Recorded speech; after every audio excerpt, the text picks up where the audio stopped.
arriving at your commands as we speak and in your inbox. Today, at my direction, each service will ensure that every requirement for every combat MOS, for every designated combat arms position, returns to the highest male standard only. Because this job is life or death. Standards must be met. And not just met, at every level we should seek to exceed the standard, to push the envelope, to compete. It's common sense and core to who we are and what we do. It should be in our DNA. Today at my direction, we are also adding a combat field test for combat arms units that must be executable in any environment at any time and with combat equipment. These tests, they'll look familiar. They'll resemble the Army Expert Physical Fitness Assessment or the Marine Corps Combat Fitness Test. I'm also directing that warfighters in combat jobs execute their service fitness test at a gender-neutral, age-normed male standard scored above 70%. It all starts with physical fitness and appearance. If the Secretary of War can do regular, hard PT, so can every member of our joint force. Frankly, it's tiring to look out at combat formations, or really any formation, and see fat troops. Likewise, it's completely unacceptable to see fat generals and admirals in the halls of the Pentagon and leading commands around the country and the world. It's a bad look. It is bad, and it's not who we are. So whether you're an airborne ranger or a chairborne ranger, a brand new private or a 4-star general, you need to meet the height and weight standards and pass your PT test. And as the chairman said, yes, there is no PT test. But today, at my direction, every member of the joint force at every rank is required to take a PT test twice a year, as well as meet height and weight requirements twice a year, every year of service. Also today, at my direction, every warrior across our joint force is required to do PT every duty day. It should be common sense. I mean, most units do that already, but we're codifying it. And we're not talking like hot yoga and stretching. Real hard PT, either as a unit or as an individual. At every level, from the Joint Chiefs to everyone in this room to the youngest private, leaders set the standard. And so many of you do this already. Active, Guard, and Reserve. This also means grooming standards. No more beards, long hair, superficial individual expression. We're going to cut our hair, shave our beards, and adhere to standards. Because it's like the broken windows theory of policing. It's like when you let the small stuff go, the big stuff eventually goes. So you have to address the small stuff. This is on duty, in the field, and in the rear. If you want a beard, you can join Special Forces. If not, then shave. We don't have a military full of Nordic pagans. But unfortunately, we have had leaders who either refuse to call BS and enforce standards, or leaders who felt like they were not allowed to enforce standards. Both are unacceptable. And that's why today at my direction, the era of unprofessional appearance is over. No more beardos. The era of rampant and ridiculous shaving profiles is done. Simply put, if you do not meet the male-level physical standards for combat positions, cannot pass a PT test, or don't want to shave and look professional, it's time for a new position or a new profession. I sincerely appreciate the proactive efforts the secretaries have already taken in some of those areas, service secretaries. And these directives are intended to simply accelerate those efforts. On the topic of standards, allow me a few words to talk about toxic leaders. Upholding and demanding high standards is not toxic. Enforcing high standards, not toxic leadership. Leading warfighters toward the goals of high, gender-neutral, and uncompromising standards in order to forge a cohesive, formidable, and lethal Department of War is not toxic. It is our duty, consistent with our constitutional oath. Real toxic leadership is endangering subordinates with low standards.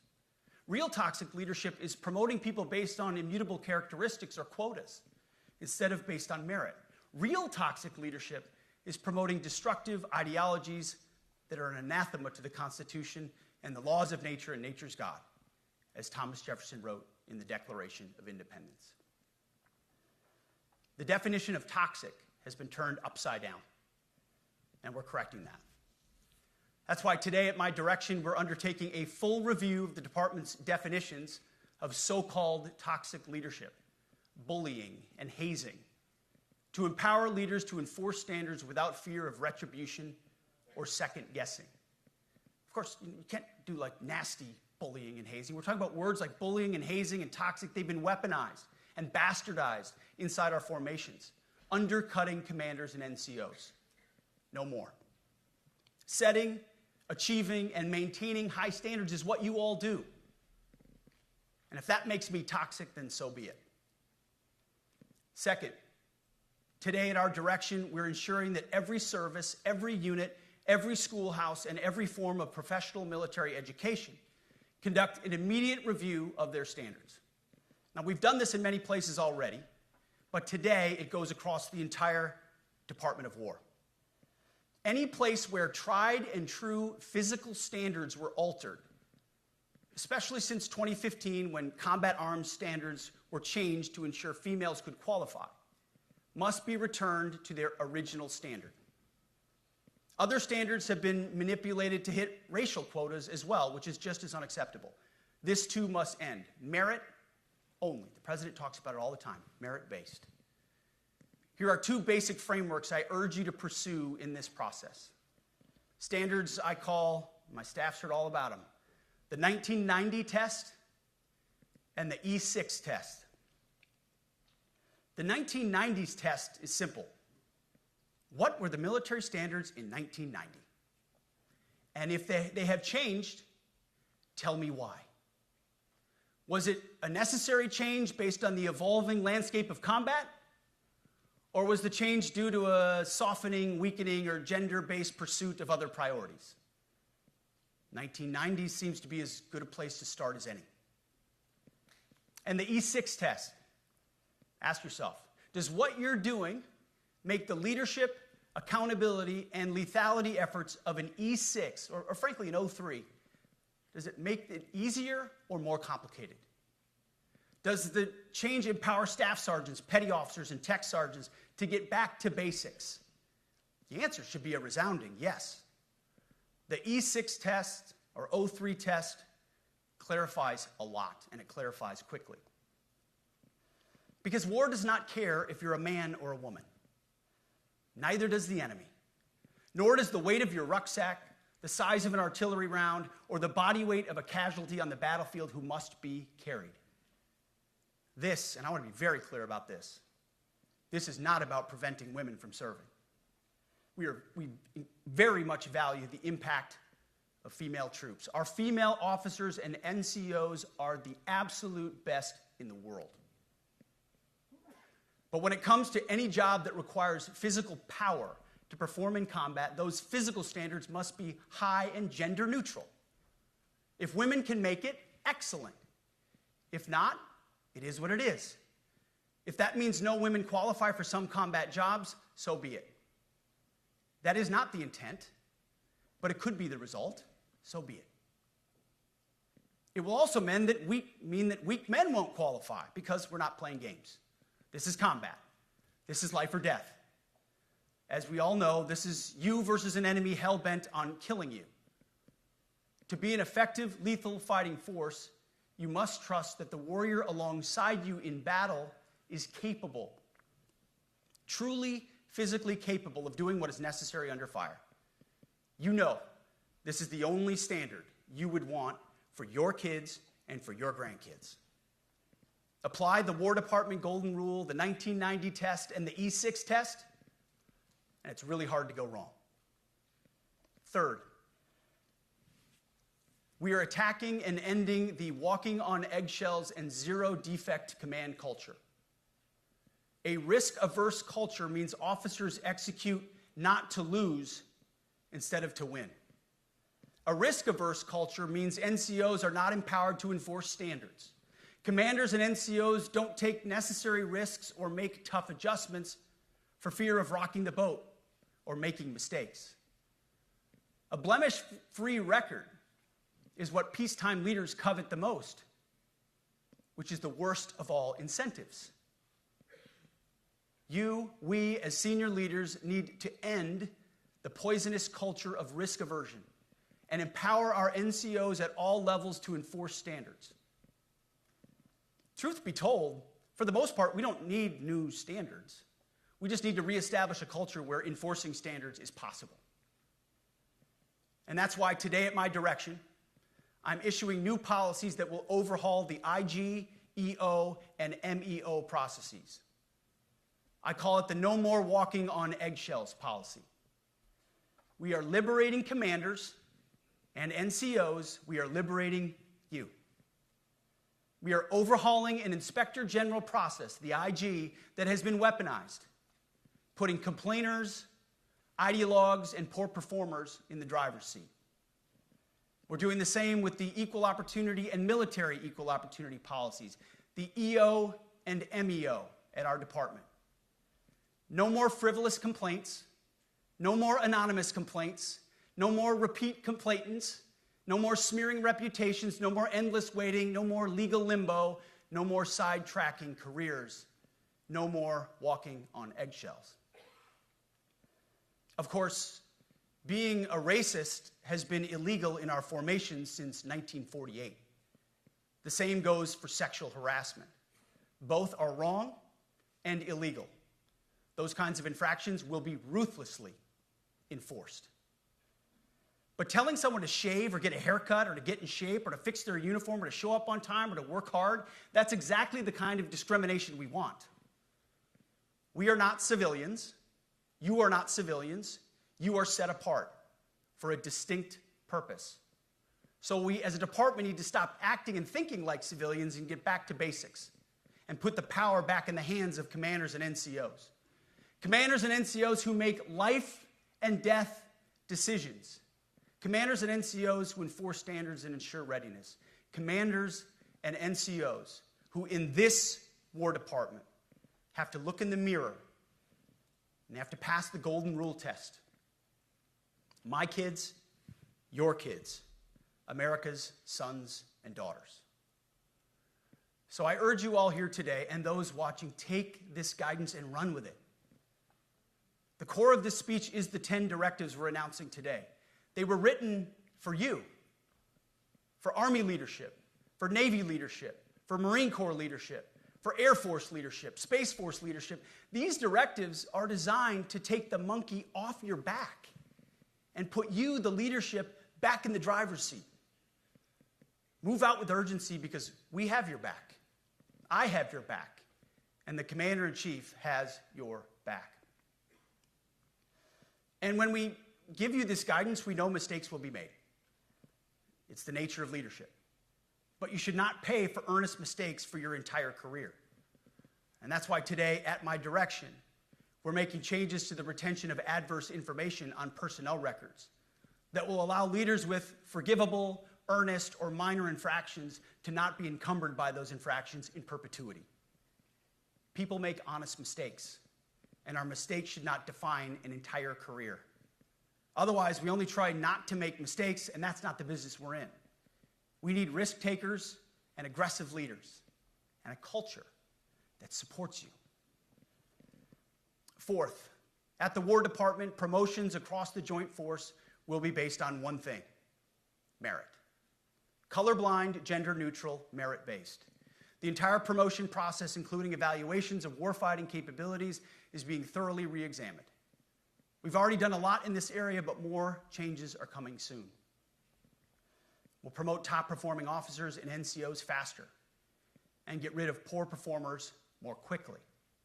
Evaluations, education, and field exercises will become real evaluations, not box checks, for every one of us at every level. These same reforms happened before World War II as well. General George Marshall and Secretary of War Henry Stimson did the same thing. And we won a world war because of it. As it happens, when he started the job, Chairman Kane gave me a frame and a photo to hang in my office. A matching frame and photo hangs in his.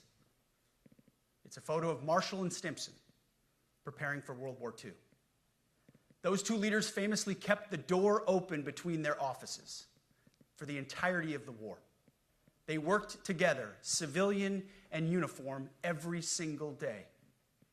Chairman Kane and I do the same. There is no daylight between us. Our doors are always open. Our job together is to ensure our military is led by the very best, ready to answer the nation's call. Fifth, as you have seen, and the media has obsessed over, I have fired a number of senior officers since taking over. The previous chairman, other members of the Joint Chiefs, combatant commanders, and other commanders. The rationale for me has been straightforward. It's nearly impossible to change a culture with the same people who helped create or even benefited from that culture, even if that culture was created by a previous president and previous secretary. My approach has been simple. When in doubt, assess the situation, follow your gut, and if it's the best for the military, make a change.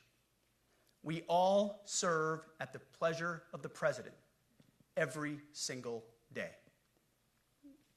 But in many ways, it's not their fault. It's not your fault. As foolish and reckless as the woke department was, those officers were following elected political leadership. An entire generation of generals and admirals were told that they must parrot the insane fallacy that, quote, our diversity is our strength. Of course, we know our unity is our strength.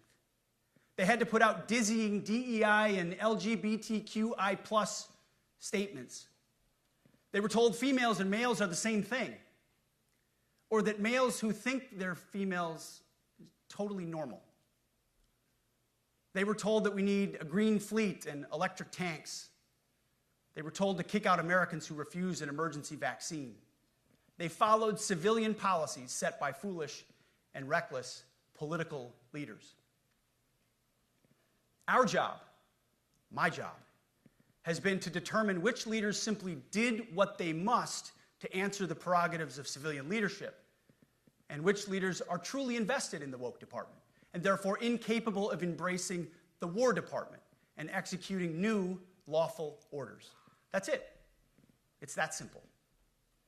So for the past 8 months, we've gotten a good look under the hood of our officer corps. We've done our best to thoroughly assess the human terrain. We've had to make trade-offs and some difficult decisions. It's more of an art than a science. We have been and will continue to be judicious, but also expeditious. The new compass heading is clear. Out with the Shirellis, the Mackenzies, and the Millies, and in with the Stockdales, the Schwarzkopfs, and the Pattons. More leadership changes will be made, of that I'm certain.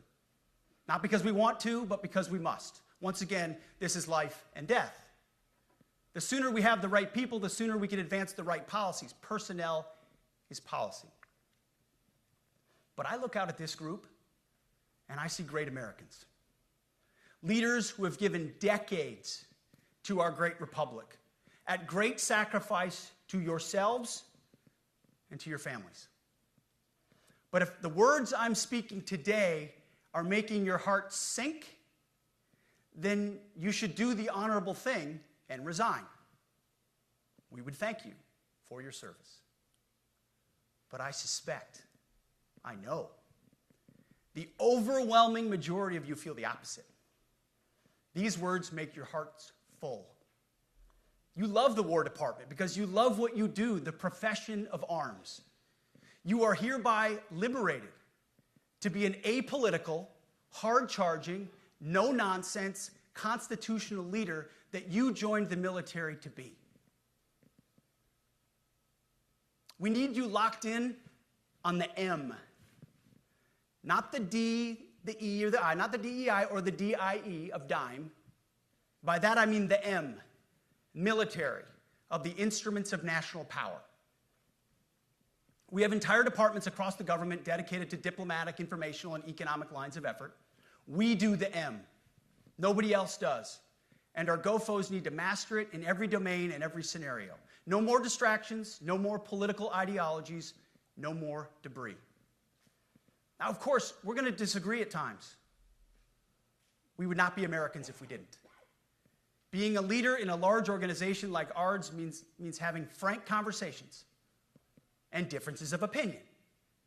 You will win some arguments, and you will lose some arguments. But when civilian leaders issue lawful orders, we execute. We are professionals in the profession of arms. Our entire constitutional system is predicated upon this understanding. Now, it seems like a small thing, but it's not. This includes as well the behavior of our troops online. To that end, I want to thank and recognize the services for their new proactive social media policies. Use them. Anonymous, online, or keyboard complaining is not worthy of a warrior. It's cowardice masquerading as conscience. Anonymous, unit-level social media pages that trash commanders, demoralize troops, and undermine unit cohesion must not be tolerated. Again, O3s, E6s. Sixth, we must train and we must maintain. Any moment that we are not training on our mission or maintaining our equipment is a moment we are less prepared for preventing or winning the next war. That is why today, at my direction, we are drastically reducing the ridiculous amount of mandatory training that individuals and units must execute. We've already ended the most egregious. Now we're giving you back real time. Less PowerPoint briefings and fewer online courses, more time in the motor pool, and more time on the range. Our job is to make sure you have the money, equipment, weapons, and parts to train and maintain, and then you take it from there. You all know this because it's common sense. The tougher and the higher the standards in our units, the higher the retention rates in those units. Warriors want to be challenged. Troops want to be tested. When you don't train and you don't maintain, you demoralize. And that's when our best people decide to take their talents to the civilian world. The leaders who created the woke department have already driven out too many hard chargers.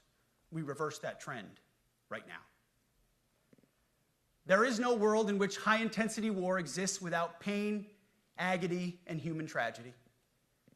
We are in a dangerous line of work. You are in a dangerous line of work. We may lose good people. But let no warrior cry out from the grave, "If only I had been properly trained." We will not lose warfighters because we failed to train or equip them or resource them. Shame on us if we do. Train like your warriors' lives depend on it, because they do. To that point, basic training is being restored to what it should be: scary, tough, and disciplined. We're empowering drill sergeants to instill healthy fear in new recruits, ensuring that future warfighters are forged. Yes, they can shark attack, they can toss bunks, they can swear, and yes, they can put their hands on recruits. This does not mean they can be reckless or violate the law, but they can use tried and true methods to motivate new recruits, to make them the warriors they need to be. Back to basics at basic as well. Of course, and you know this, basic training is not where mission readiness should end. The nature of the evolving threat environment demands that everyone, in every job, must be ready to join the fight if needed. A core credo of the Marine Corps is every Marine a rifleman. It means that everyone, regardless of MOS, is proficient enough to engage an enemy threat at sea, in the air, or in a so-called rear area.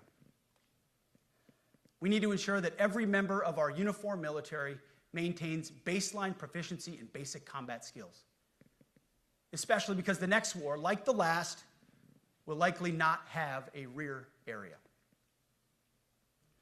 Finally, as President Trump rightly pointed out when he changed the department name, the United States has not won a major theater war since the name was changed to the Department of Defense in 1947.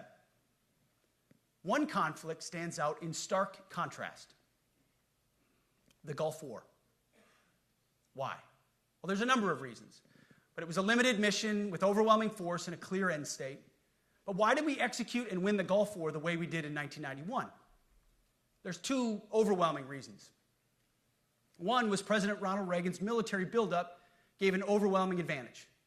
And two, military and Pentagon leadership had previous formative battlefield experiences. The men who led this department during the Gulf War were mostly combat veterans of the Vietnam War. They said never again to mission creep or nebulous end states. The same holds true today. Our civilian and military leadership is chock full of veterans from Iraq and Afghanistan who say never again to nation building and nebulous end states. This clear-eyed view, all the way in the White House, combined with President Trump's military buildup, postures us for future victories if, and we will, and when we embrace the War Department. And we must. We are preparing every day. We have to be prepared for war, not for defense. We're training warriors, not defenders. We fight wars to win, not to defend. Defense is something you do all the time. It's inherently reactionary and can lead to overuse, overreach, and mission creep. War is something you do sparingly, on our own terms, and with clear aims. We fight to win. We unleash overwhelming and punishing violence on the enemy. We also don't fight with stupid rules of engagement. We untie the hands of our warfighters to intimidate, demoralize, hunt, and kill the enemies of our country. No more politically correct and overbearing rules of engagement. Just common sense, maximum lethality, and authority for warfighters. That's all I ever wanted as a platoon leader.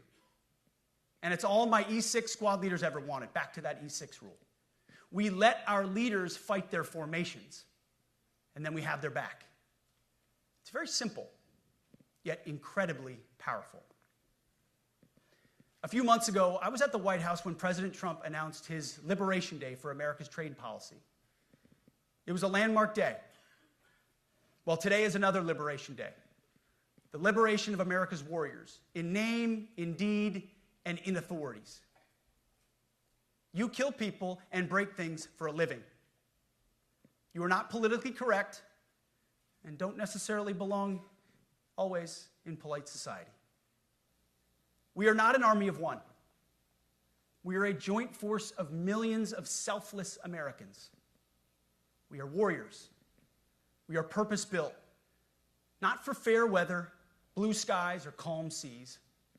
We were built to load up in the back of helicopters, 5 tons, or Zodiacs in the dead of night, in fair weather or foul, to go to dangerous places, to find those who would do our nation harm, and deliver justice on behalf of the American people in close and brutal combat if necessary. You are different. We fight not because we hate what's in front of us. We fight because we love what's behind us. You see, the Ivy League faculty lounges will never understand us, and that's okay, because they could never do what you do. The media will mischaracterize us, and that's okay, because deep down they know the reason they can do what they do is you. In this profession, you feel comfortable inside the violence so that our citizens can live peacefully. Lethality is our calling card, and victory our only acceptable end state. In closing, a few weeks ago, at our monthly Pentagon Christian prayer service, I recited a commander's prayer. It's a simple yet meaningful prayer for wisdom for commanders and leaders. I encourage you to look it up if you've never seen it. But the prayer, it ends like this. And most of all, Lord, please keep my soldiers safe. Lead them, guide them, protect them, watch over them. And as you gave all of yourself for me, help me give all of myself for them. And amen. I have prayed this prayer many times since I've had the privilege of being your secretary. And I will continue to pray this prayer for each of you as you command and lead our nation's finest. Go forth and do good things, hard things. President Trump has your back, and so do I. And you'll hear from him shortly. Move out and draw fire, because we are the War Department. Godspeed. Room, attention.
Ladies and gentlemen, the Secretary of War.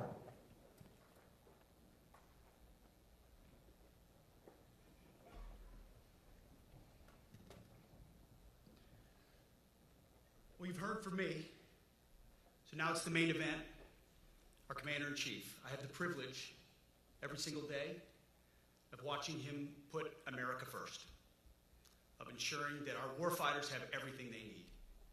His compass is clear. He's easy to follow because you know he has our back. I was thinking backstage, the man who was the Commander-in-Chief when the War Department was created was George Washington. The man who was president when the War Department was reestablished is President Trump.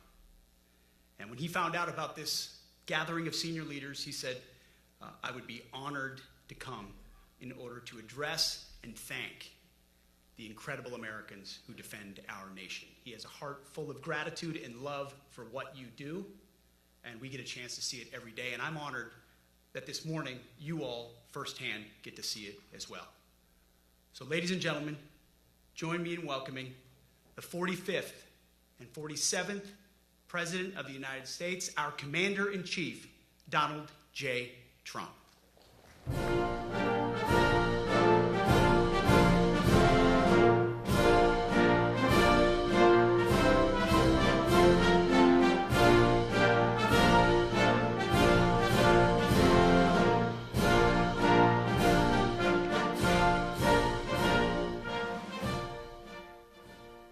Thank you very much, Pete. Great job you're doing, too. Fantastic job. I've never walked into a room so silent before. This is very, don't laugh, you're not allowed to do that. You know what, just have a good time. And if you want to applaud, you applaud. And if you want to do anything you want, you can do anything you want. And if you don't like what I'm saying, you can leave the room. Of course, there goes your rank, there goes your future. But you just feel nice and loose, okay, because we're all on the same team.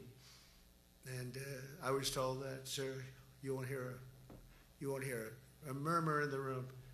I said, we got to loosen these guys up a little bit. So you just have a good time. But I want to thank Secretary Hegseth and General Kane, General Raisin Kane for a reason, they call him that. When I heard his name, I said, you're the guy I'm looking for. The Joint Chiefs of Staff and so many others in this room who together represent the greatest and most elite fighting force in the history of the world, the United States military. We're very proud of our military. I rebuilt the military during my first term. It's one of the greatest achievements. We had the greatest economy in history, and I built the military. Those are the two things I say more than anything else. And I also kept us safe at the borders. We had very good borders. We didn't have people coming in from jails and prisons and everything like took place over the last 4 years. They'll never forget what happened to this country over the last 4 years with the incompetence. There could be no higher honor than to serve as your Commander-in-Chief. It is a great honor. I look at you, you're just incredible people. Central casting, I might add.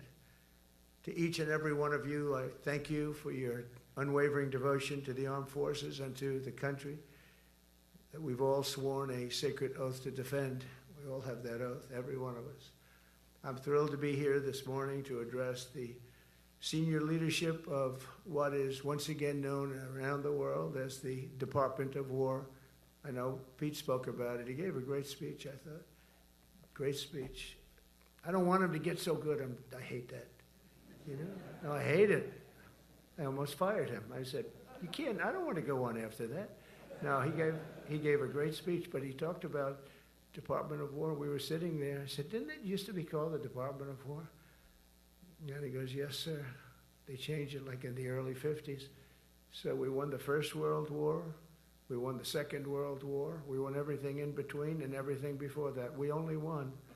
And then we went, in a way, woke. That was probably the first sign of wokeness. And we changed it to defense instead of war. And I said, what do you think? How do you think if we changed it back? Would that be a nice idea? And Pete loved it immediately. Some people thought about it. You know, they gave it a little thought. But in the end, we did it. And I have to be honest, it's so popular. I thought it would be met with fury on the left. But they're sort of giving up, I must be honest with you. They've had it. They've had it with Trump.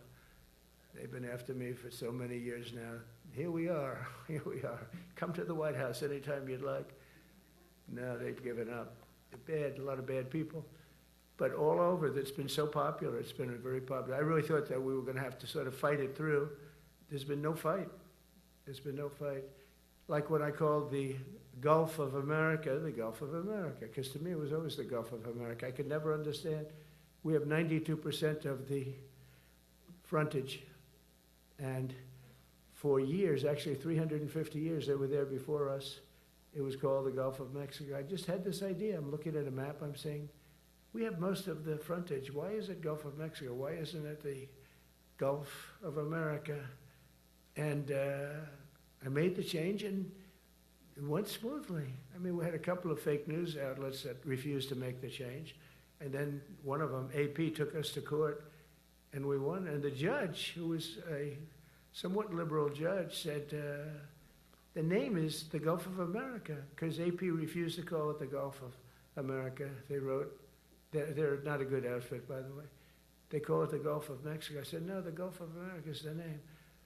And the judge actually said that, in fact, you can't even go into the room because what you're doing is not appropriate. The name is the Gulf of America. Google Maps changed the name. Everybody did, but AP wouldn't, and then we won in court. How about that? Isn't that so cool? The Secretary Hegseth beautifully described the name change reflects far more than the shift in branding. It's really a historic reassertion of our purpose and our identity and our pride. That's when we go with the word war. And you know, we want war because we want to have no wars, but you have to be there, and you know, sometimes you have to do it. I have settled so many wars since we're here. We're here almost 9 months, and I've settled 7, and yesterday we might have settled the biggest of them all, although I don't know. Pakistan, India was very big.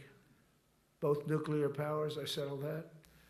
But yesterday could be the settlement in the Middle East. That hasn't happened for 3,000 years. I said, how long have you been fighting? 3,000 years, sir. That's a long time. But we got it, I think, settled. We'll see. Hamas has to agree. And if they don't, it's going to be very tough on them, but it is what it is.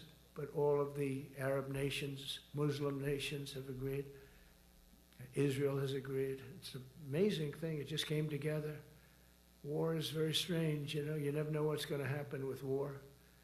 The easiest one of them all is Putin. I said, number one, it's a war that would have never happened if I were president, if the election weren't rigged. If I were president, that war would have never happened. Not even a little chance. And it didn't happen for 4 years. But I knew Putin very well, and I thought that would be easy because I know him so well. Well, that one turned out to be the hardest of them all. We had some that were not settlable, and they all got settled. So if this works out, that we did yesterday with the Middle East, then that's more than a war. That's lots of wars. That's all combined. That's a lot of wars. Many of you were over there in many different capacities in many different countries. That's a big part of the earth. But if that works out, it would be 8+. I'm going to give myself 2 or 3 for that one. And then we just have the one to settle, and we have to settle it up with President Putin. And Zelensky, got to get them together and get it done. But the only way we can do that is through strength. I mean, if we were weak, they wouldn't even take my phone call. But we have extreme strength. We had the horror show in Afghanistan, which is really the reason I think that Putin went in. He saw that horror show by Biden and his team of incompetent people. And that showed, I think it gave him a path in. I wasn't there any longer. I watched that, and it was so horrible. I think it was the most embarrassing day in the history of our country. And now we're back. And that's it. We're not going to have any of that crap happen, I can tell you. That was terrible, so terrible. Together we're reawakening the warrior spirit, and this is a spirit that won and built this nation, and from the cavalry that tamed the Great Plains to the ferocious, unyielding power of Patton Bradley and the great General Douglas MacArthur. These are all great men. In this effort, we're a team, and so my message to you is very simple. I am with you, I support you, and as president, I have your backs 100%. You'll never see me even waver a little bit. It's the way it is. And that includes our great police officers and firemen and all of these people that are doing so well. Together over the next few years, we're going to make our military stronger, tougher, faster, fiercer, and more powerful than it has ever been before. I rebuilt our nuclear, as you probably know, but we'll upgrade that also and just hope we never have to use it. We have to hope we never have to use it, because the power of that is so incredible. I see things, I don't think they'd show it to you. I really wouldn't want them to show it to you. But when you see the result of what's left, you never want to use that. Never, never, ever. We were a little bit threatened by Russia recently, and I sent a submarine, nuclear submarine, the most lethal weapon ever made. Number one, you can't detect it. There's no way. We're 25 years ahead of Russia and China in submarines. Russia's actually second in submarines. China's third, but they're coming up. They're coming up. They're way lower in nuclear too, but in 5 years they'll be equal. They're coming up. And you don't have to be that good with nuclear. You could have 1/20th what you have now and still do the damage that would be, that'd be so horrendous. But I announced that, based on his mention of nuclear, and it was really a stupid person that works for him mentioned the word nuclear, I moved a submarine or two, I won't say about the two, over to the coast of Russia, just to be careful, because we can't let people throw around that word. I call it the N-word. There are two N-words, and you can't use either of them. You can't use either of them. And frankly, if it does get to use, we have more than anybody else. We have better, we have newer, but it's something we don't ever want to even have to think about. But when somebody mentions it, that submarine started immediately thereafter. And it's just lurking, but I'm sure we're not going to have to use it. But it's an amazing, it's undetectable, totally. Ours is, theirs isn't. Theirs are totally detectable. We can detect them easily. We go right to the spot. But we have genius apparatus that doesn't allow detection. It doesn't allow detection at all by anybody, above water or below water. It's incredible. We're way ahead of everybody in that, and other things. As a result of the exciting renewal of the spirit of our armed forces, and that's what it is. It's really reaching that spirit, unprecedented heights. Over the past 8 months, new enlistments, I'm so proud of this, have surged to record highs, the highest we've ever had. And we used to have recruiting shortages.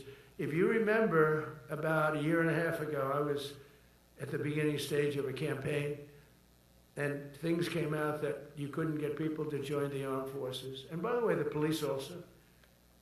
Fire department, I always put the fire department in because they're great. They're great. And I got 95% of their vote too, that helps. When you get 95% of their vote, you always have to mention them. But they're great. And they're brave in our inner cities, which we're going to be talking about, because it's a big part of war now. It's a big part of war. But the firemen go up in ladders and you have people shooting at them while they're up in ladders. I don't even know if anybody heard that. And I said, don't talk about it much, but I think you have to. Our firemen are incredible. They're up in one of these ladders that goes way up to the sky, rescuing people, and you have animals shooting at them, shooting bullets at firemen that are way up in death territory. You fall off that ladder, it's over. It's over. They don't even have to inspect you when you hit the ground. And you have people shooting bullets at them in some of these inner cities. We're not going to let that happen. So I always mention the firemen because that's actually a big problem we have. They're unbelievable. Like you, they're unbelievable people. For the first time on record in 2025, the Navy, Air Force, and Space Force all met or surpassed their recruiting goals 3 months early. That never happened before. And the Army did even better. Congratulations, Army. They met everything. And these were the highest standards because we're making it larger. So these were much higher standards than you had 4 years ago, 3 years ago, during the Sleepy Joe Biden era. And the Army did it 4 months early. And you remember, a year and a half ago, they said the big story is that we're way behind with the Army, Air Force, the Navy, the Marines. We're way behind, Coast Guard. And even Space Force. I love Space Force because that was my creation. You know, when you create something, I love it. And the people we put in there were good. I got that right. We put in great people initially, and we've really dominated. We really dominate in that sphere now. We're way behind China and Russia, and now we dominate. Space Force turned out to be a very important thing. I said from the beginning, you know, when Biden came into office, he wanted to terminate it. He said, and this thing called Space Force, so we could get rid of that.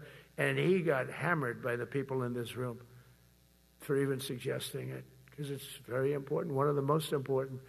And as time goes by, it'll get more and more important. But we're now at 106% of our recruiting targets for the year, and that's the best in far more than a generation. And for the Marines, morale is so strong that the Marine Corps will meet its 2026 retention targets before the end of October, which never happens. And that's the earliest it's ever happened in the history of our country. And it makes you feel good, you know. I felt guilty. I'd go make a speech in front of never people like you. You are the leaders. But people, soldiers. And I felt embarrassed because there'd be stories about, you know, we couldn't fill up our Army, Navy, Air Force. We couldn't fill them up. And it was headlines. It was during Biden's 4 years. The auto pen, I call him the auto pen.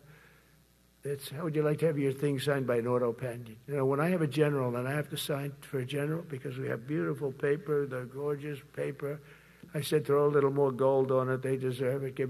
I want the A paper, not the D paper. We used to sign a piece of garbage. I said, this man's going to be a general, right? Yeah.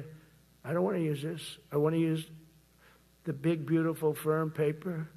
I want to use the real gold writing when you talk about the position, and they're beautiful. And but how would you like to have that where some kid sitting in the back office is having it signed with an auto pen? I thought about it, and I thought about you people first, admirals, generals. I said, somebody works his whole life. He gets into maybe the academies or wherever, but however you got there, and you go through years of work, and now you become an admiral or a general or whatever. And when you do, the President of the United States signs your commission, as you know, and that commission is beautifully displayed. And I sign it. Actually, I love my signature. I really do. Everyone loves my signature. But I signed it very proudly, and I always think to myself, how can you have an auto pen sign this? It's just so disrespectful. To me, it's just totally disrespectful. And it turned out that almost everything he did was signed by auto pen, except for when he gave his son, Hunter, pardon. He signed that one. And that's actually the worst signature I've ever seen. That was the bad. The auto pen looks much better. But as leaders, our commitment to every patriot who put on the uniform is to ensure that American military remains the most lethal and dominant on the planet, not merely for a few years, but for the decades and generations to come, for centuries. We must be so strong that no nation will dare challenge us, so powerful that no enemy will dare threaten us, and so capable that no adversary can even think about beating us. And we've had it recently. I had India and Pakistan were going at it, and I called them both. And in this case, I used trade. I'm not going to trade with you. Used to two nuclear nations, big nuclear. And no, you cannot do that. I said, yes, I can. You go into this frickin' war that I'm hearing about. You know, actually, they just shot down 7 planes. 7 planes. It was starting. There was a lot of bad blood. And I said, you do this, there's not going to be any trade. And I stopped the war. It was raging for 4 days, but that was just the beginning. And we stopped it. It was a great thing. And the Prime Minister of Pakistan was here, along with the Field Marshal, who's a very important guy in Pakistan, and he was here 3 days ago. And I didn't even realize it as beautifully as he said it, but he said that to a group of people that were with us, 2 generals, but a group, he said, this man saved millions of lives because he saved the war from going on, and that war was going to get very bad, very, very bad. President Trump saved millions and millions of lives. That was a bad war. And I was very honored. I loved the way he said it. Susie Wiles was there. She said that was the most beautiful thing. But we saved a lot of them. Saved a lot of them. Even in Africa, we saved the Congo with Rwanda. They've been fighting for 31 years, 10 million people dead. I got that one done. And very proud of it. So if this works out, we'll have 8 in 8 months. That's pretty good. Nobody's ever done that. Will you get the Nobel Prize? Absolutely not. They'll give it to some guy that didn't do a damn thing. They'll give it to a guy that wrote a book about the mind of Donald Trump and what it took to solve the wars. And he'll get the Nobel Prize will go to a writer. No, but well, let's see what happens. But it's be a big insult to our country. I will tell you that. I don't want it. I want the country to get it. It should get it because there's never been anything like it. Think of it. So if this happens, I think it will. I don't say that lightly because I know more about deals than anybody. This is what my whole life was based on. And they can change, and this can certainly change. But we have just about everybody. We have one signature that we need, and that signature will pay in hell if they don't sign. I hope they sign for their own good and we create something really great. But to have done 8 of them is just like such an honor. And then we have Putin and Zelensky.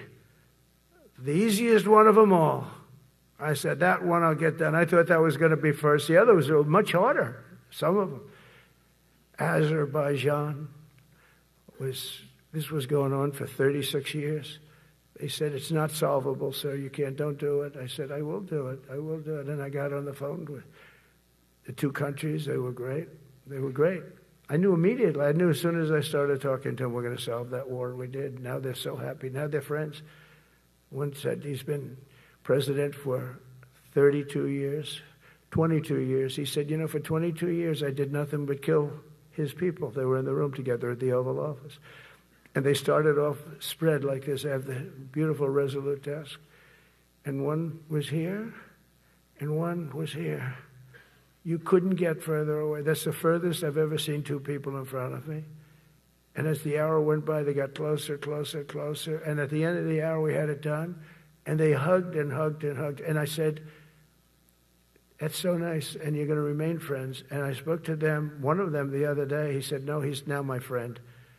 But for 22 years, he's been the head of Azerbaijan for 22 years. And the other guy, great guy too, 7. And that war, that was a war that was not solvable. He said for 7 years. The other one said for 22 years. All I did was kill his people. That's all I've done. I said, well, we're going to put a stop to that. So we solved that. So it's a great thing. It's a great feeling. You're saving Kosovo and Serbia. You're saving so many lives doing this if you can do it. But our people deserve nothing less than the very best, and we're never going to let them down. And if we can solve wars instead of you having to fight wars, wouldn't that be wonderful, right? Wouldn't that be wonderful? That's why one of the first executive orders I signed upon taking office was to restore the principle of merit. That's the most important word, other than the word tariff. I love tariffs. Most beautiful word. But I'm not allowed to say that anymore. I said tariff is my favorite word. I love the word tariff. We're becoming rich as hell. We have a big case in front of the Supreme Court, but I can't imagine. Because this is what other nations have done to us. And we have, great legal grounds and all, but you still have a case. It would be very bad if something happened. But I said, my favorite word in the English dictionary is the word tariff. And people thought that was strange. And the fake news came over and they really hit me hard on it. They said, what about love? What about religion? What about God? What about wife, family? I got killed when I said tariff is my favorite word. So I changed it. It's now my 5th favorite word. And I'm okay with that. I'm okay with that. But they hit me hard. But it is. I mean, when you look at, we've taken in trillions of dollars. We're rich again. And there'll never be, when we finish this out, there'll never be any wealth like what we have. Other countries were taking advantage of us for years and years. You know that better than anybody. And now we're treating them fairly. But the money coming in is, we've never seen anything like it. The other day they had $31 billion that they found, $31 billion. So we found $31 billion and we're not sure from where it came. A gentleman came in, a financial guy. I said, well, what does that mean? He said, we don't know where it came. I said, check the tariff shelf. No, sir, the tariffs haven't started in that sector yet. I said, yes, they have. They started 7 weeks ago. Check it. Comes back 20 minutes later. Sir, you're right. It came from tariffs. $31 billion. That's enough to buy a lot of battleships, Admiral, to use an old term. I think we should maybe start thinking about battleships, by the way. You know, we have a Secretary of the Navy came to me, because I look at the Iowa out in California, and I look at different ships and the old pictures. I used to watch Victory at Sea. I love Victory at Sea. Look at these admirals. It's got to be your all-time in black and white. And I look at those ships. They came with the destroyers alongside of them, and man, nothing was going to stop. They were 20 deep, and they were in a straight line, and there was nothing going to stop them. And we actually talk about, you know, those ships. Some people would say, no, that's old technology. I don't know. I don't think it's old technology when you look at those guns. But it's something we're actually considering, the concept of battleship. Nice 6-inch side, solid steel, not aluminum that melts if it looks at a missile coming at it. It starts melting as the missile's about 2 miles away. Now, those ships, they don't make them that way anymore. But you look at it, and your secretary likes it, and I'm sort of open to it. And bullets are a lot less expensive than missiles. A lot of reasons.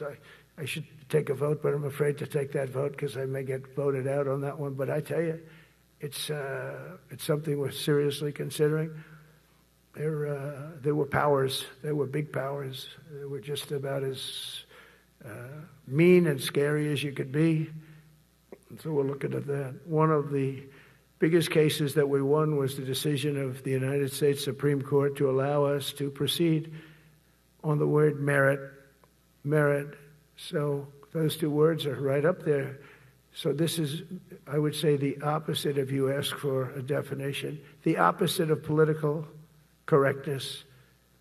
We went through political correct, where you had to have people that were totally unfit to be doing what you're doing for many reasons. I won't get into them. But for many reasons, they were unfit. Now, it's all based on merit. That was such an unbelievable decision. I didn't expect we were going to win that one. We went in.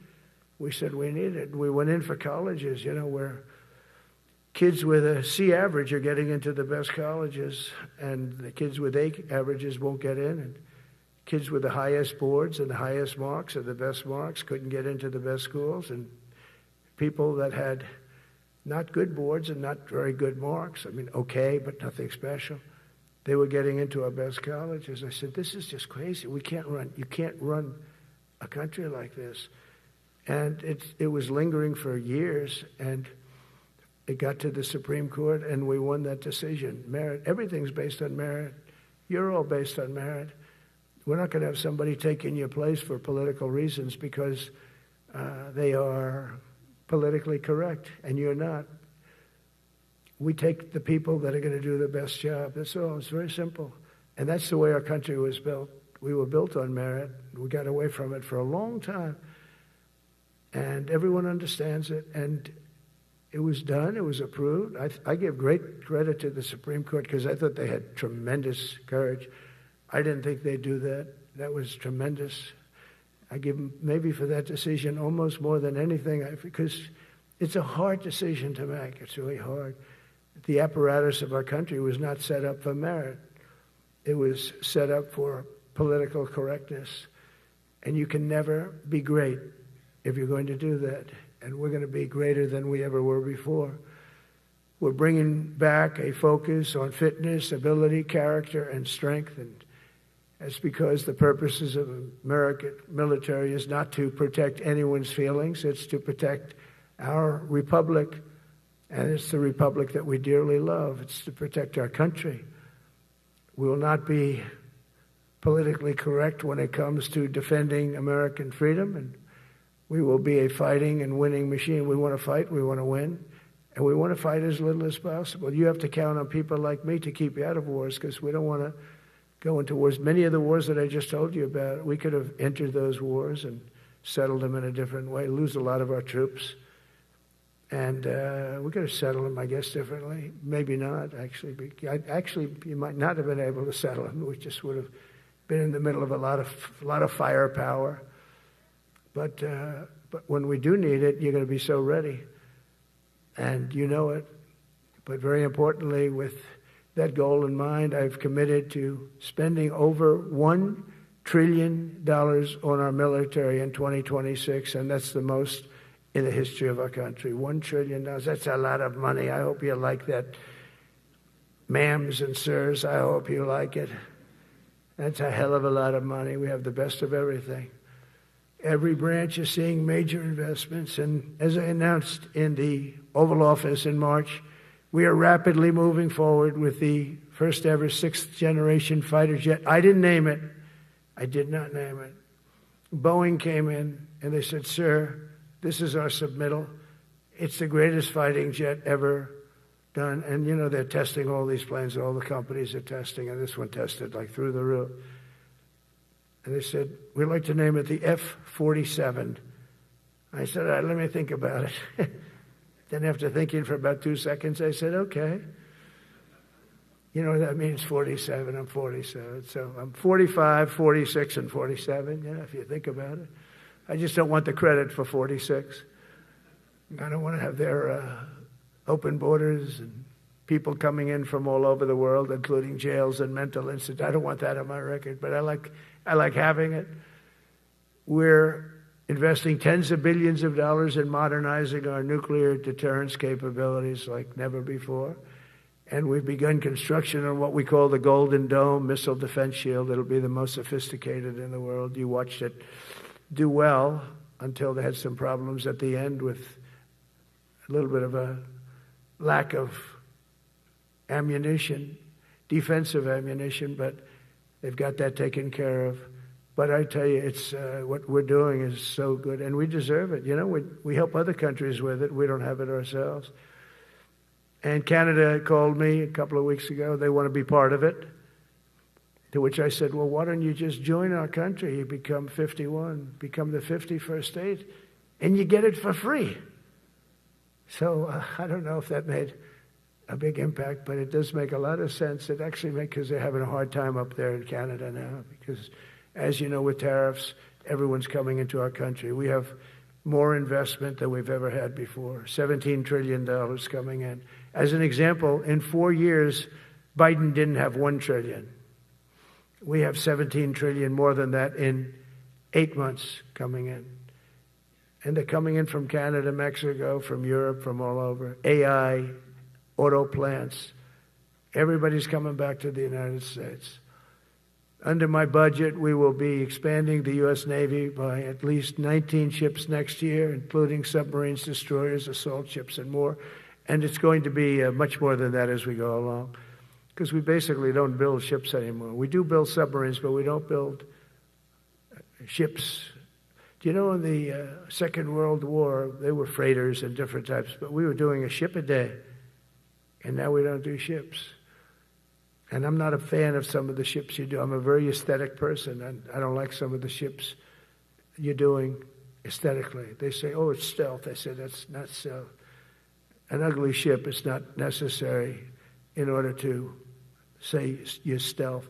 By the way, the B-2 bombers were incredible. That is stealth. They went into that. I was with General Kane and Pete were in we call it the war room, but we're watching them go in, and they were totally untouched. They were not seen. They were literally not seen. They dropped their bombs. They hit every single one of them, hit its target. It was total obliteration.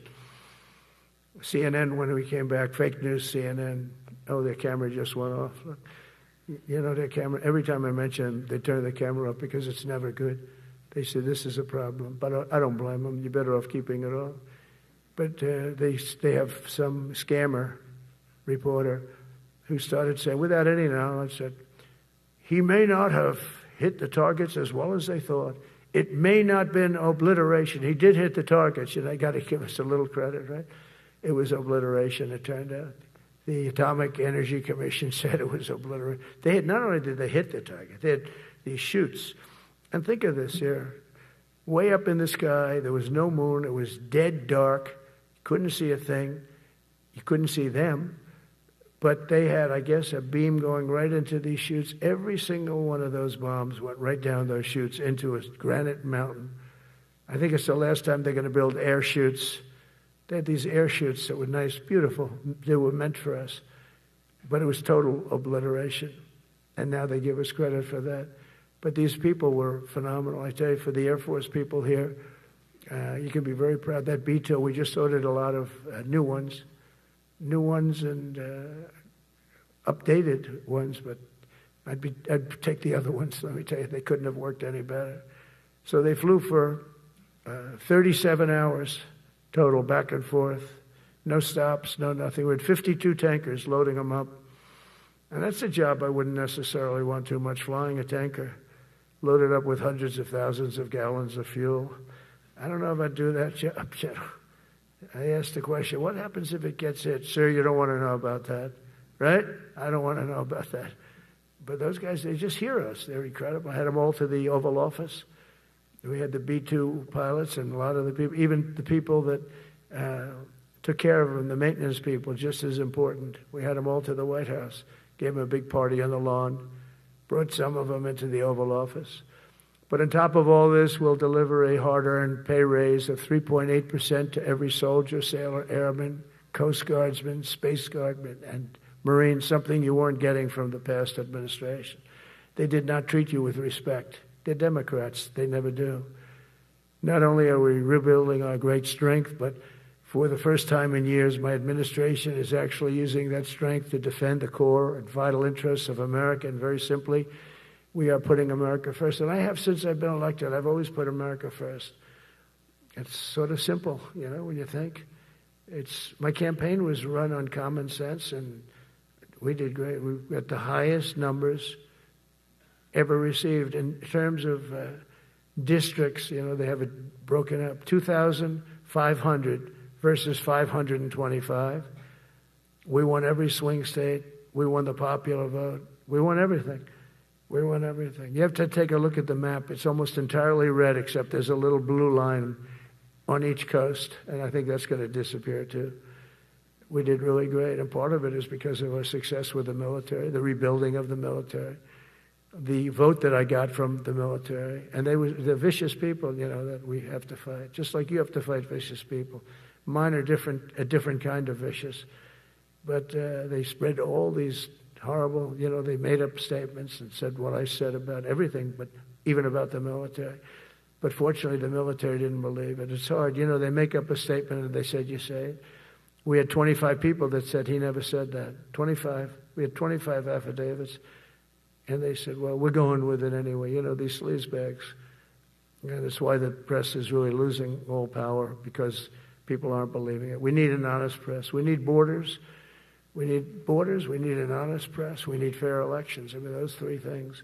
And we don't have an honest press. We have a really corrupt press, but we fight through the corrupt press. And the people understand you have to do this stuff a lot. You have to go on television a lot because you can't get a fair shake if you're going to rely on somebody else.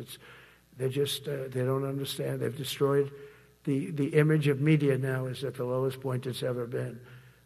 It's lower than Congress. Can you believe that? It's something. But together with many of you in the room, we've brought back the fundamental principle that defending the homeland is the military's first and most important priority. That's what it is. Only in recent decades did politicians somehow come to believe that our job is to police the far reaches of Kenya and Somalia while America is under invasion from within. We're under invasion from within. No different than a foreign enemy but more difficult in many ways because they don't wear uniforms. At least when they're wearing a uniform, you can take them out. These people don't have uniforms. But we are under invasion from within. We're stopping it very quickly. After spending trillions of dollars defending the borders of foreign countries, with your help, we're defending the borders of our country from now on. We're not going to let this happen. Biden let people come in from prisons, mental institutions, drug dealers, murderers. You know, we had 11,488 murders allowed into our country by this guy who had no clue. He had no clue. He shouldn't have been there in the first place, but he had no clue. The people that ran the office, the White House, were people that surrounded him, radical left lunatics that are brilliant people, but dumb as hell when it came to policy and common sense. And they allowed people from all over the world, from the Congo. They opened up prisons in the Congo. They came into our country totally unmatched, unvetted, unchecked. And from all over, South America, not just South America. You know, you think South America, no, but from all over.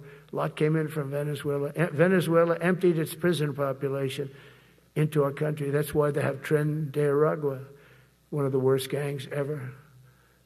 But we took care of them. We took good, strong care of them. And I just want to thank the National Guard in Washington, D.C. It's embarrassing to say this. Now I can say it because we solved it. But Washington, D.C. was the most unsafe, most dangerous city in the United States of America. And to a large extent, beyond. And beyond that, you go to Afghanistan, they didn't have anything like that. You go to countries that you would think there's problems, they didn't have that. And now Washington, D.C., after 12 days of serious, serious intensity, we took out 1,700 career criminals. If you have 5 career criminals, they can make your numbers look very bad because they'll commit many crimes a day. But we took out 1,700, and they took them out. There was no doubt who the boss was. They did an unbelievable job. Then they started even cleaning. I said, I don't want them doing that, sir. They were cleaning it up.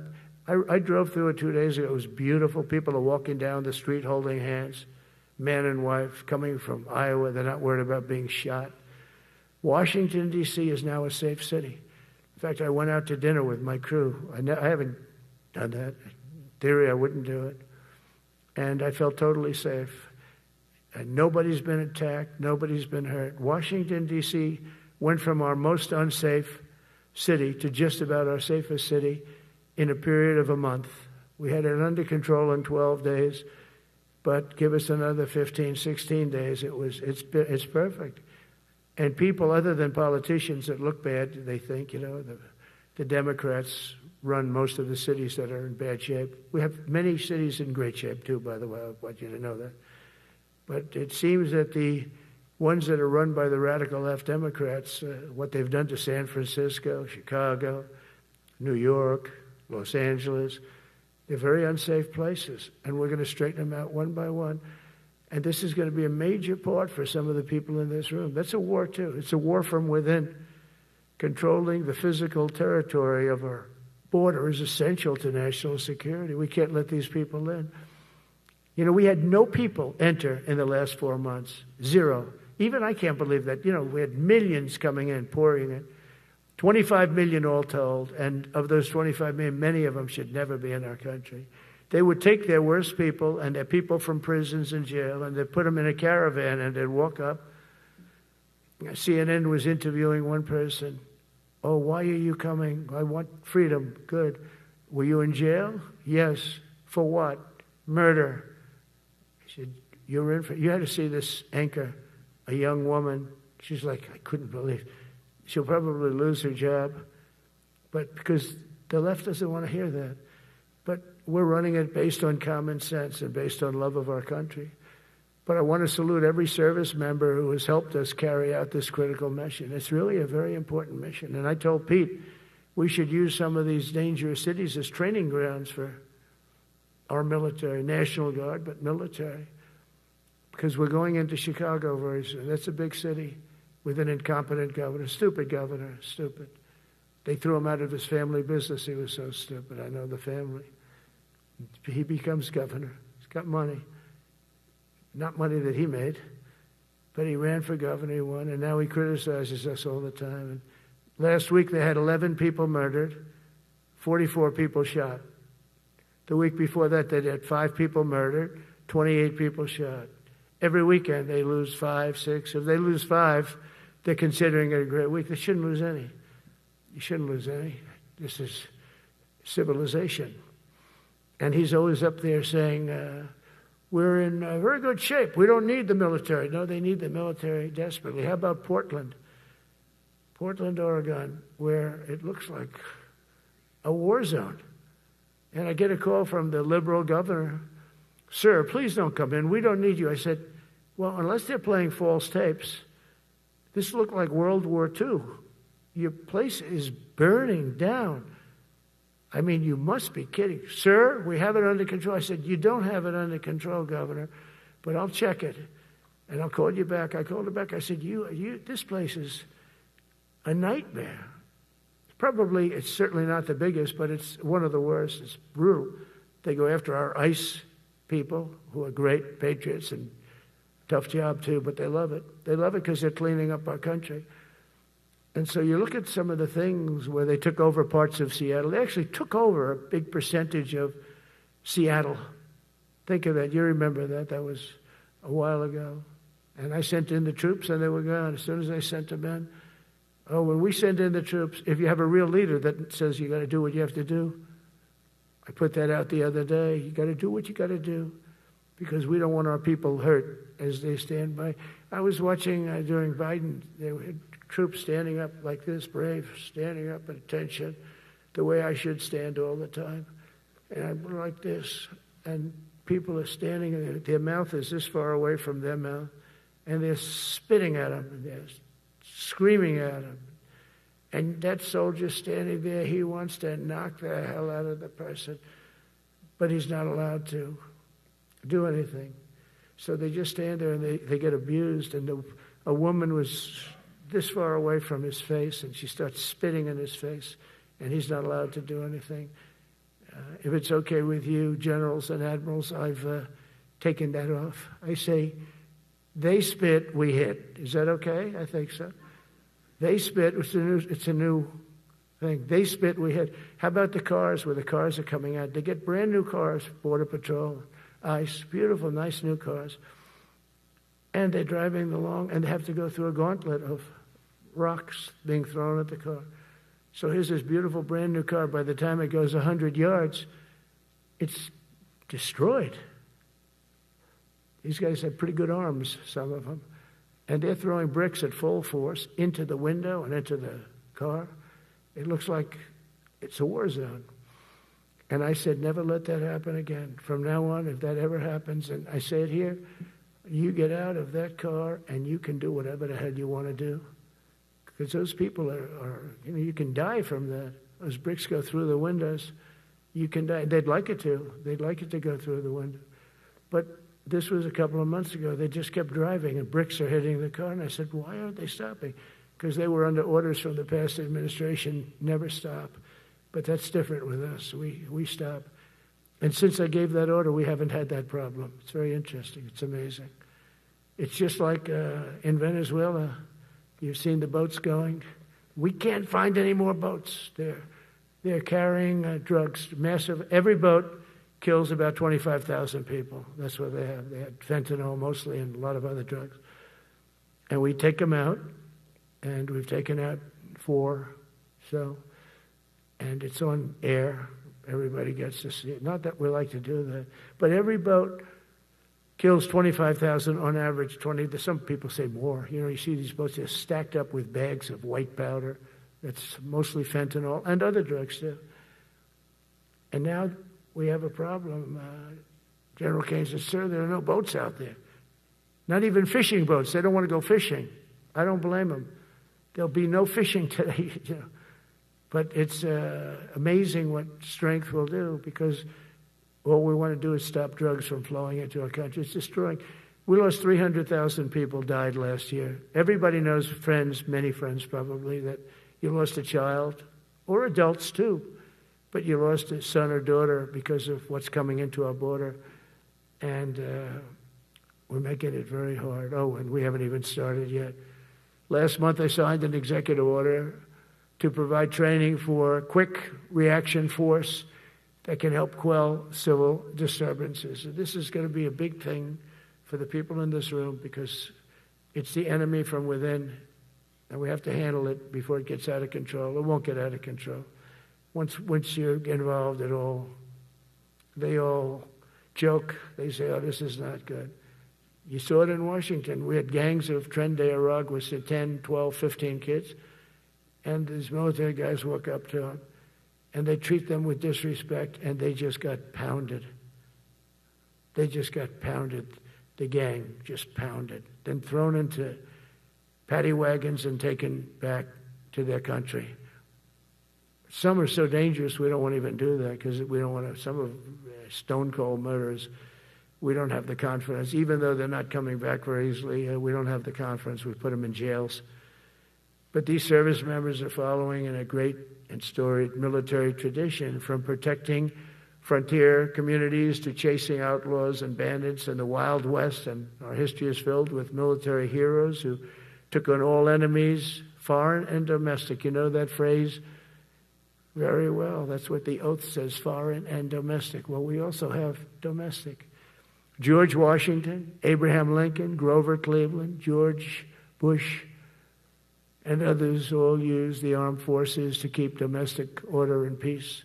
Many of our leaders used the military to keep peace. Now they like to say, oh, you're not allowed to use the military. And you know what the people say? The people in those cities where they're being raped and shot and beat up, you know what they say? We love the military. You ever see where they interview the people on the street?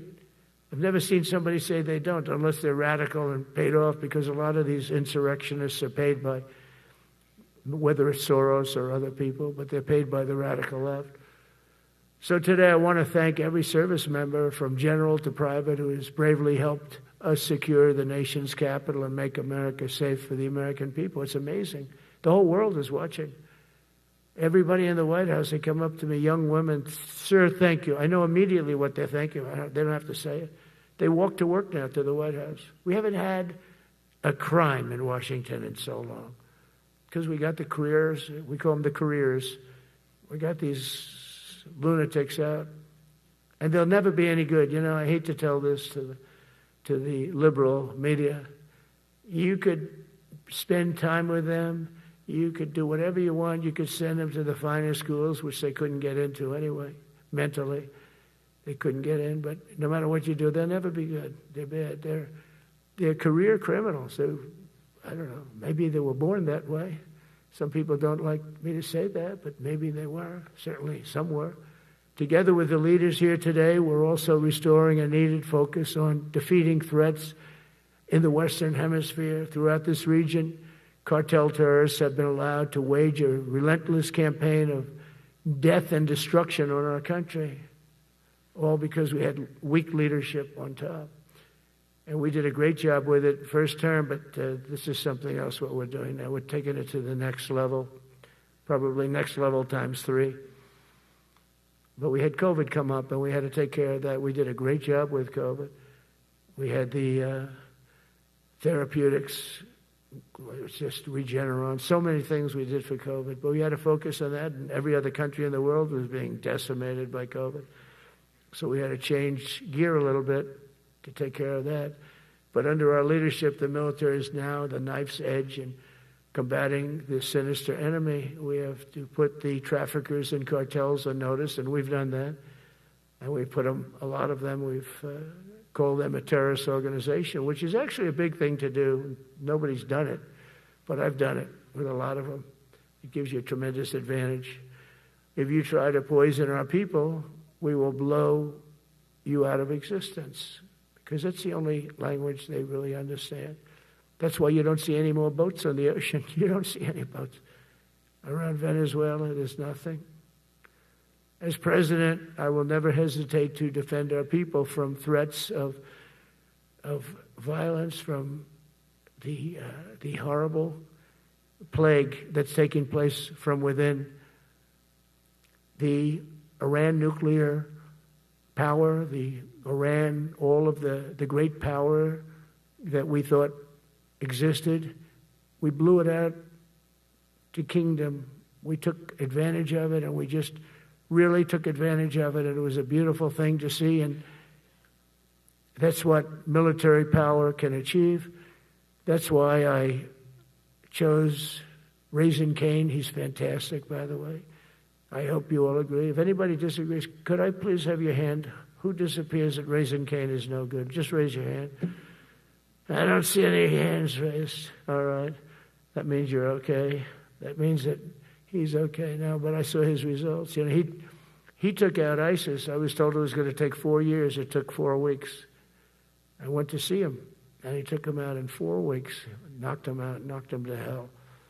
And I was told by military people it was going to take 4 to 5 years to do it. And I don't even know if we'll have it then, sir. These were the Washington generals. I call them the television generals. But Raising Cane did it in 4 weeks, took out 100% of the ISIS caliphate. As a result of these actions and many others since my inauguration, we're witnessing the triumphant return of peace through strength. We have great peace through strength. America is respected again as a country. We were not respected with Biden. They looked at him falling downstairs every day. Every day the guy's falling downstairs. He said, it's not our president. We can't have it. I'm very careful, you know, when I walk downstairs, like I'm on stairs, like these stairs, I walk very slowly. Nobody has to set a record. Just try not to fall, because it doesn't work out well.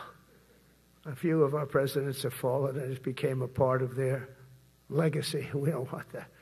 You walk nice and easy. You don't have to set any record. Be cool.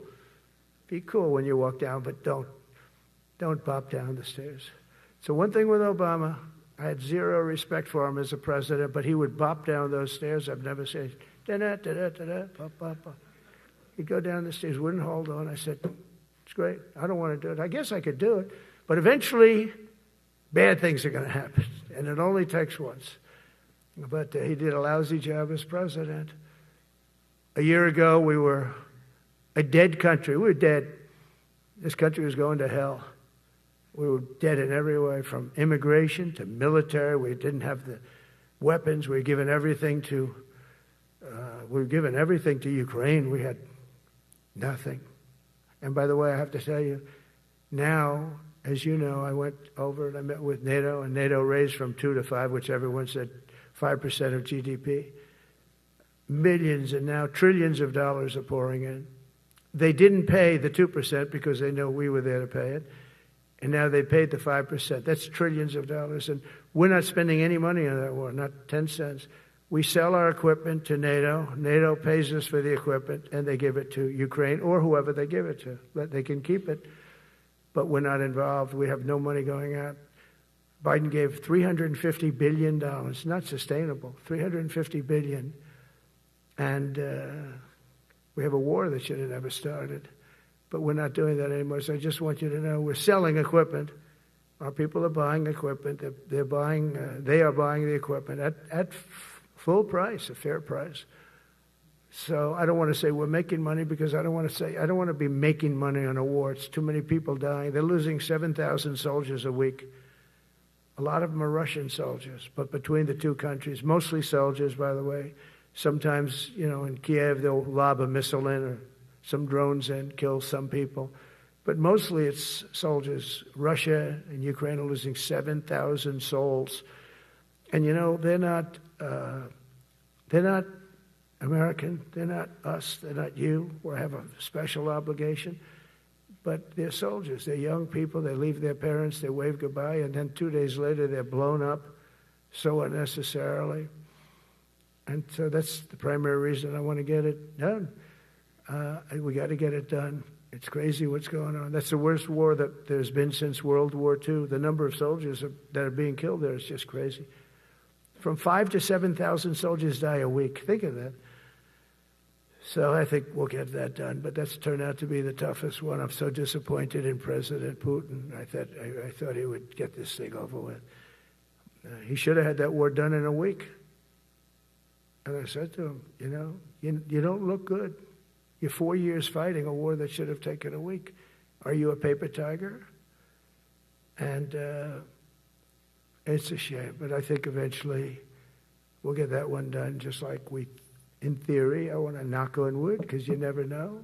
It's like we're going to have the Middle East done, which is actually a much harder thing to do. I mean, thousands of years, but we have to get that war done. So now just think of it, we're a dead country. I was with the King of Saudi Arabia, a great guy. I was with the Emir of Qatar.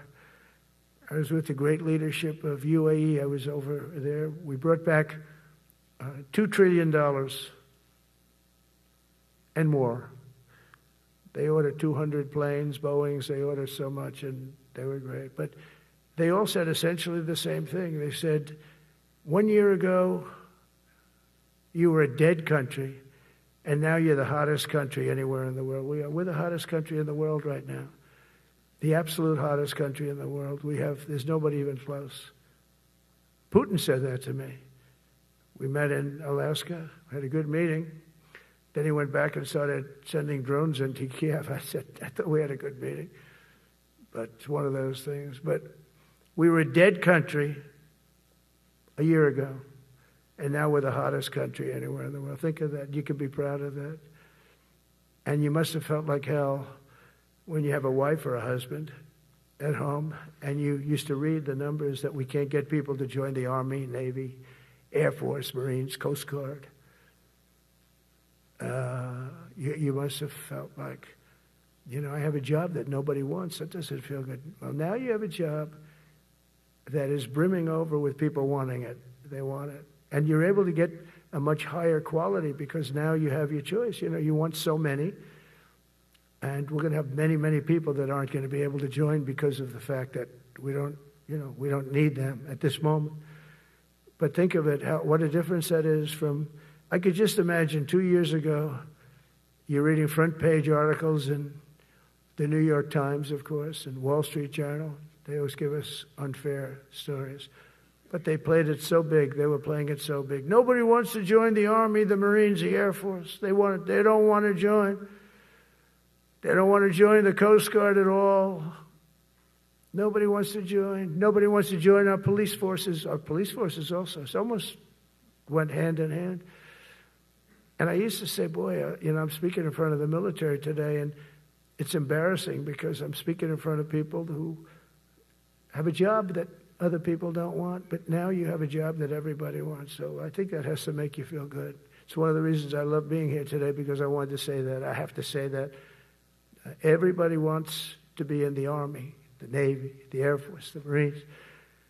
If you think the Coast Guard and Space Force, our beautiful Space Force, it's a whole different world. And now they're signing up, by the way, seriously big numbers for the police. Dangerous job, isn't it? Huh? Fire department.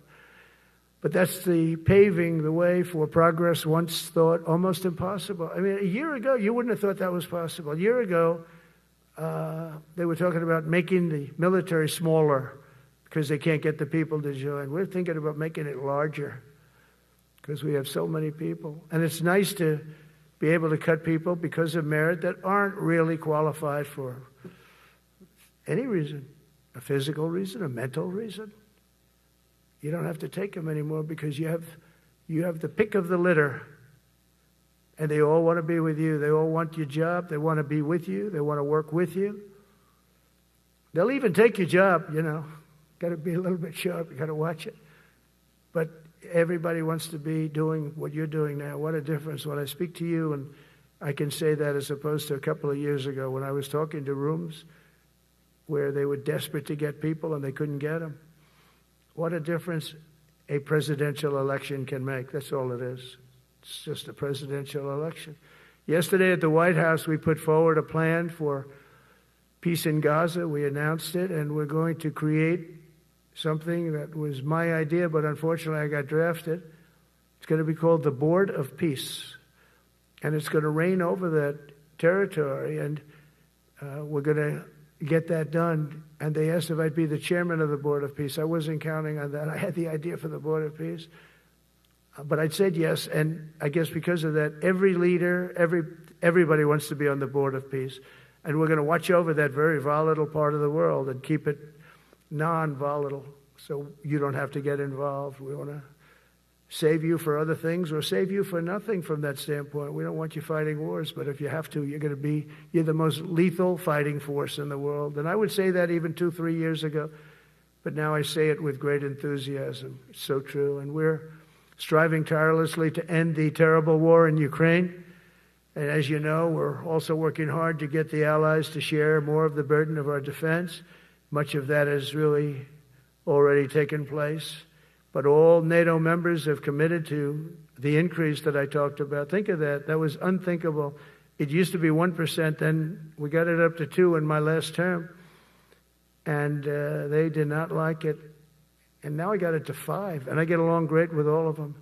In fact, they call me the president of NATO. I said, I don't think so. But they're great. They're great people. And they're spending a lot of money, and a lot of money that they should have been spending in the past. But I think Putin was a wake-up call for them, really. We're now selling large quantities of American-made weapons to NATO, and we're getting really fair pricing. We're making a lot of money. It's my hope that from Europe to Asia to the Middle East, our allies will make similar commitments to increase their military capabilities. And this will greatly strengthen our alliances, and also it will make war far less likely. You know, if you're a strong presence like we are such a strong presence now. And I go around bragging about that. I said, we have the strongest military anywhere in the world. I say it. You never heard Biden say that. You never heard him say anything. But you never heard him say, did you ever hear him say, we have the strongest military? He doesn't say that. I say it. We have the strongest military anywhere in the world. We have great leadership. And I'll tell you, Pete and General Kane, all of the people that I've met that have been lifted up in rank. And we got many of them out of here, too. I'll be honest with you. Didn't like doing it, but we got many of you out of here because we weren't satisfied. We know everything about everybody. It'll also help the United States rapidly rebuild our defense industrial base. Each of you can play an important part in getting allies to do their part. So to that end, Secretary Hegseth will soon be announcing major reforms to streamline military acquisitions and expedite foreign military sales. We have tremendous numbers of countries that want to buy our equipment, and, you know, in many cases it takes too long. We're backlogged on all the equipment, which is something that's new to us a little bit. And I told those companies, you better get your ass going, because we're selling you a lot of equipment. We're getting countries to buy your equipment. You got to produce the equipment. Some of the countries, I'm not going to mention, but some of the countries are buying a lot. And that's a good thing. They're on our side 95%. I'll never say 100% because they can always turn, right? You know about that. But they're on our side. The problem is we have to get the companies that make this equipment. And we make the best equipment in the world, but they got to make it faster. We have orders for the F-35. We have orders for everything. The new F-47. We have orders for everything. They got to make it faster. A lot faster. Ammunition they have to make faster. In the coming months, we'll be making even more historic announcements to fully embrace the identity of the Department of War. I love the name. I think it's so great. I think it stops wars. The Department of War is going to stop wars. If we are as ruthless and relentless as our enemies, the United States Armed Forces will be totally unmatched in the future. We have a group of enemies that are very ruthless and very smart, but they can't match us. They can't match us. They don't even come close to matching us. Again, you know, it's very important for me to say we have the greatest military in the world, but we make the best equipment in the world. I watched our anti-missile missiles. I watched our Patriots just knock things out like a needle, hitting another needle on the stage. There's a needle up there, and you send another needle up, and it hits it every time. During the war, we went 14 for 14. We had 14, this is with Iran, we had 14 missiles coming at us. All 14 were knocked out of the sky, every one of them. We make the best equipment. From Sparta to Rome, to the British Empire, to the United States of America, history has shown that military supremacy has never been simply a matter of money or manpower. At the end of the day, it is the culture, spirit of our military that truly sets us apart from any other nation. Our ultimate strength will always come from the fierce people and those brilliant people with such pride and the unbending will and the traditions of excellence that have made us the most unstoppable force ever to walk the face of the earth. And that's what we are. Remember, we never want to use it, but we have the most powerful nuclear capability, and I call it nuclear deterrent of any other country. Nobody close. The men and women in this room inherit the legacy built and won by Washington and Jackson, Grant and Pershing, Eisenhower and Patton, Nimitz and LeMay. We carry forward the majestic military heritage passed down from father to son, soldier to soldier, and one generation of warriors to the next. You are warriors, you know that, right? You're great warriors. Well, you wouldn't be in this room. You're the best of the best.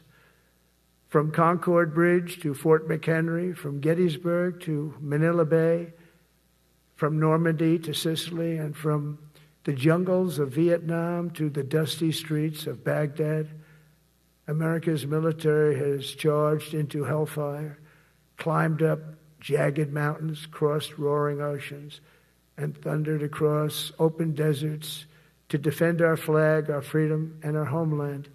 Nobody does it like you. Now we are discovering American muscle, reasserting American might, and beginning the next story chapter in American military legends and lore. That's L-O-R-E. It is lore. When it comes to defending our way of life, nothing will slow us. No enemy will stop us. They cannot stop us. And no adversary will stand in our way. They won't stand in our way. We don't want them to stand in our way. We don't want to even put them in that position, but they're not going to stand in our way ever again. You'll never see 4 years like we had with Biden and that group of incompetent people that ran this country that should have never been there. Because we are the United States military, the best, the boldest, the bravest that the world has ever seen, that the world has ever known. With leaders like we have right here in this beautiful room today, we will vanquish every danger and crush every threat to our freedom in every generation to come. Because we will fight, fight, fight, and we will win, win, win. I want to just thank you once again, and God bless the United States military, and God bless America. God bless you all. Thank you very much. Thank you.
Ladies and gentlemen, please allow the combatant commanders and any 4-star with a detail to proceed out first, and we will begin pulling up the buses. Please remain in your seats.